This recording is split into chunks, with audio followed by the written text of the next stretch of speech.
Bismillahirrahmanirrahim. Assalamualaikum teman-teman, apa kabar semuanya? Semoga teman-teman dalam keadaan sehat walafiat serta dalam lindungan Allah Subhanahu wa taala ya. Amin. Teman-teman kelas 3 masih dengan Ibu Upi ya di Sentra Sains ya. Seperti biasa sebelum mulai sentra pastikan kita berdoa dulu ya bersama-sama ya. Bismillahirrahmanirrahim. Rabbi zidni ilma warzuqni fahma birahmatika ya arhamar rahimin. Amin. Teman-teman kelas 3, di minggu ini kita masih membahas tentang mikroorganisme ya. Kalau di minggu lalu kita membahas peranan mikroorganisme pada bidang makanan, pangan. Kalau di minggu ini pada bidang kesehatan, pada bidang pengobatan ya, dan bidang pertanian, khususnya tanaman ya teman-teman ya.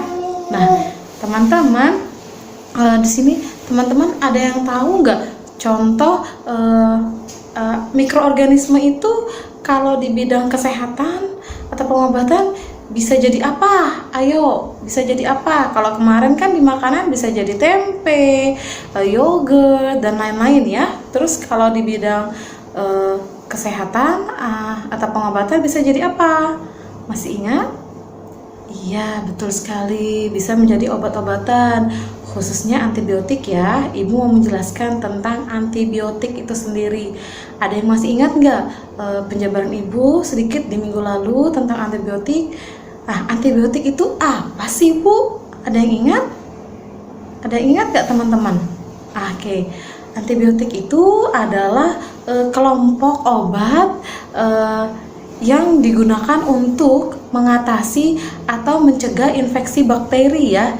Itu namanya antibiotik. Jadi kan antibiotik itu macam-macam teman-teman, nggak satu macam, makanya disebut kelompok obat ya. Dan dia berfungsi untuk mengatasi atau mencegah infeksi bakteri yang kayak minggu lalu Ibu bilang, kalau ada bakteri jahat udah masuk ke tubuh kita, udah terlanjur masuk, biasanya kalau kita ke dokter karena dia jadi penyakit, kita dikasih resep obat, itu ada salah satunya antibiotik ya. Nah teman-teman masih ingat nggak kalau kita mau beli obat, kita dapat resep nih dari dokter, mau beli obat itu kemana? Masih ingat nggak? Siapa yang ingat? Masya Allah, betul sekali, ke apotik ya. Kalau orang yang bekerja di apotik yang bertugas itu untuk meracik obat-obatan kita, membaca resep dokter, terus dia itu mempersiapkan obat-obatan kita ya dengan racikan khusus gitu ya. Itu disebut apa profesinya? Ayo, siapa yang masih ingat? Masya Allah, benar sekali, disebut apoteker ya teman-teman ya. Teman-teman masih ingat nggak obat-obat itu bentuknya apa saja sih? Mungkin teman-teman sudah ada yang pernah mengkonsumsi obat, atau mungkin teman-teman ada keluarganya atau kerabatnya yang pernah mengkonsumsi obat. Kan bentuknya macam-macam nih teman-teman. Ada yang tahu nggak? Iya, Ibu bantu jawab ya. Yang pertama itu ada yang namanya tablet ya. Tablet itu bentuknya itu padat, terus dia bisa berbentuk bulat, bisa berbentuk pipi atau agak cembung gitu ya teman-teman ya, cembung rangkap ya dia ya. Terus yang kedua itu setelah tadi tablet ada kaplet ya. Kalau kaplet itu singkatan dari kapsul dan tablet, jadi dia bentuknya kayak kapsul tapi dia padat seperti tablet ya. Nah cuman kalau di kaplet ini dia itu dibungkus dengan lapisan gula ya teman-teman ya. Terus biasanya diberi zat pewarna ya, zat pewarna yang aman untuk kita konsumsi ya. Jadi warnanya itu mencolok teman-teman ya, warnanya itu cerah ya. Terus yang ketiga itu ada kapsul. Kalau kapsul itu biasanya ada dilapisi cangkang ya. Cangkangnya itu bisa ada yang lembut, ada yang keras ya teman-teman ya, ada yang lunak ya lebih tepatnya.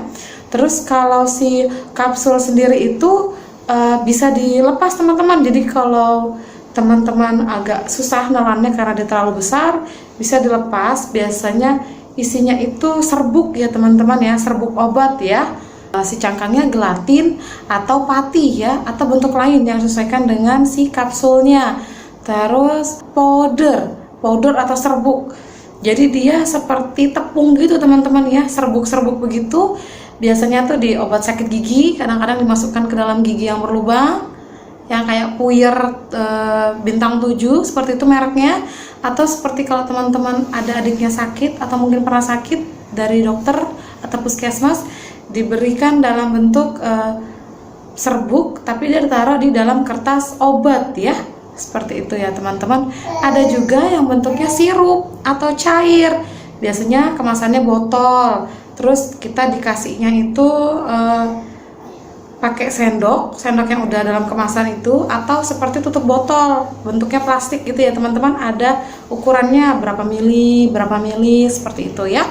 Terus yang terakhir itu adalah salep atau krim. Biasanya itu kita oleskan ke kulit, bisa karena kita alergi atau gatal-gatal, atau bisa juga karena luka bakar ya teman-teman ya.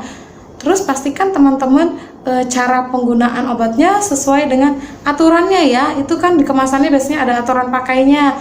Terus atau enggak kalau berdasarkan dari resep dokter, pastikan sesuai dengan apa yang diinformasikan sama dokternya ya, di resepnya ya.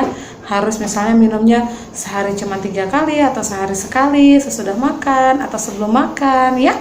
Terus sekarang si obat itu juga nyimpannya nggak boleh sembarangan teman-teman. Simpan di tempat yang sejuk, jadi tidak terlalu dingin, tidak terlalu panas, bukan yang terpapar sinar matahari langsung. Yang terjadi obat kita bisa rusak ya kalau kita salah penyimpanan. Bisa juga ditaruh di kotak obat yang biasanya disebut P3K. Kan di sekolah ada ya contohnya ya, kotak P3K yang biasanya dia warna putih, tulisannya P, huruf P, angka 3 dan K ya, P3K artinya pertolongan pertama pada kecelakaan. Terus sekarang tadi itu di bidang kesehatan atau pengobatan ya. Sekarang kita ke bidang ini teman-teman, ke bidang pertanian, khususnya tanaman ya. Siapa yang masih ingat si mikroorganisme itu bisa jadi apa nih? Siapa yang masih ingat kalau di bidang pertanian? Masya Allah, betul sekali, bisa jadi pestisida. Apa sih Bu itu pestisida? Pestisida itu adalah bahan yang digunakan untuk mengendalikan, menolak atau membasmi hama ya, hama pengganggu ya. Nah, di sini teman-teman tahu nggak namanya hama itu dia bersifat itu pasti merugikan dan merusak ya teman-teman ya. Nah, terus pestisida itu berasal dari kata pesticide dalam bahasa Inggris ya. Pesticide dari artinya itu adalah pembasmi hama ya. Dia terdiri dari 2 kata teman-teman, pesticide. Yang pertama pest, P-E-S-T, artinya hama, side artinya pembasmi, artinya pembasmi hama ya. Terus fungsi pestisida siapa yang tahu? Ada 2 ya. Terus sekali, yang pertama untuk mengendalikan atau memberantas hama, yang kedua untuk merangsang atau mengatur pertumbuhan tanaman, jadi bisa bikin lebih subur. Contohnya seperti apa sih Bu? Namanya juga mengendalikan atau membasmi hama, jadi dia bersifat racun. Racun kalau sampai masuk ke tubuh kita bisa keracunan, bisa sampai masuk ke rumah sakit, bisa menyebabkan kematian, bisa muntah-muntah, mual, pusing ya. Jadi pastikan teman-teman berhati-hati dalam menggunakan pestisida. Pada saat menggunakan, mau diberikan ke tanamannya, pastikan mungkin menggunakan sarung tangan, menggunakan kacamata agar tidak langsung kena kontak dengan mata kita ya teman-teman ya. Menggunakan masker biar tidak terhirup ya. Terus setelah menggunakan pestisida juga langsung cuci tangan. Khawatirnya kalau nggak langsung cuci tangan, kita langsung menyentuh makanan dan termakan oleh kita, ya efeknya seperti tadi, keracunan ya teman-teman ya, bahaya ya. Terus kalau pestisida yang berfungsi untuk merangsang pertumbuhan tanaman, contohnya apa tuh? Kan kita sudah pernah pelajaran menanam ya tempo hari ya di semester lalu ya. Apa yang untuk menyuburkan si tanaman kita? Masya Allah, betul sekali, ada pupuk ya teman-teman ya. Nah, pupuk itu juga ada macam-macam teman-teman. Ada yang namanya pupuk hijau, pupuk kandang, dan pupuk kompos. Kalau pupuk hijau itu berasal dari pelapukan tanaman, khususnya tanaman yang hijau. Biasanya itu ada di tanaman jenisnya polong-polongan, seperti tanaman pagar atau tanaman sela ya teman-teman ya. Terus kalau pupuk kandang itu namanya juga kandang.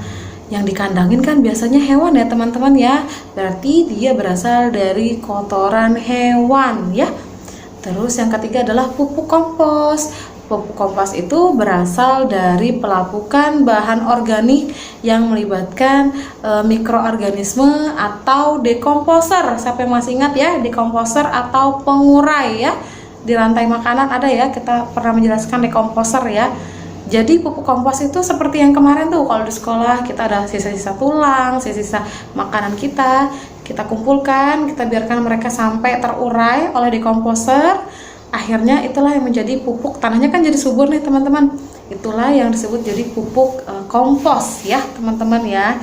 Terus kita mau bahas lagi nih contoh pestisida yang tadi bersifat racun ya. Salah satu contohnya itu adalah pestisidanya namanya ya adalah insektisida ya teman-teman ya. Insektisida itu berfungsinya untuk membunuh serangga ya. Pestisida yang bersifat racun ini kan dia membasmi hama. Hama itu ada dua macam, berupa hewan sama berupa mikroorganisme. Contoh kalau hewan tuh bisa macam-macam, serangga dan lain-lain ya teman-teman ya. Kita akan bahas di minggu depan. Terus kalau mikroorganisme seperti ada jamur tuh, kadang-kadang ada jamur di pohon, batang pohon ya. Kan jamur termasuk mikroorganisme ya teman-teman ya. Apa sih? Dari tadi ibu ini nyebut hama. Hama itu apa bu? Hama itu adalah organisme yang dianggap merugikan dan tidak diinginkan di dalam kegiatan sehari-hari manusia, ya kan? Namanya juga kita mau membasmi hama, artinya kita tidak menginginkan hama itu ya. Terus dia bersifat merugikan. Contoh tanaman padi nih, kan petani udah nanam padi, terus tiba-tiba kalau diserang hama, apa yang terjadi? Betul sekali, yang terjadi adalah petani rugi karena petani tidak bisa panen ya padinya ya. Terus otomatis petani supaya tidak rugi karena dia tidak menginginkannya, dia menggunakan pestisida. Pestisida juga ada dua macam bentuknya, ada padat, ada cair. Kalau cair disemprotkan, kalau padat biasanya ditabur ya teman-teman ya. Dia seperti tepung gitu loh, bentuknya serbuk ya. Nah, dari sini ibu harap teman-teman memahami apa yang ibu sampaikan. Kalau ada yang mau bertanya, silahkan bertanya pada saat recalling, atau mungkin bisa minta bantu orang tuanya untuk bertanya kepada ibu ya via WhatsApp atau apapun ya teman-teman ya, boleh ya, atau di telepon ya. Terus bisa juga teman-teman kalau kayak ada yang kelewat nih, lupa nih, boleh diputar ulang kembali video materi ibu ya. Nah, seperti biasa sebelum kita akhiri, kita harus mengakhiri dengan doa ya. Kita akhiri dengan kafaratul majelis. Bismillahirrahmanirrahim. Subhanakallahumma wa bihamdik, asyhadu an la ilaha illa anta, astaghfiruka wa atubu ilaihi, walhamdulillahi rabbil alamin. Ya, teman-teman pastikan menjaga kesehatan dengan olahraga, mohon maaf ya, dengan mandi sehari 2 kali minimal, cuci tangan dengan air mengalir dan menggunakan sabun, terus menjaga pola hidup ya dengan olahraga ya, dengan makan makanan yang bergizi ya teman-teman ya, tidak harus mahal ya. Banyak makanan bergizi yang murah ya teman-teman ya, seperti tempe kemarin ya. Oke, kita ketemu lagi di minggu depan di Sentra Sains. Assalamualaikum warahmatullahi wabarakatuh.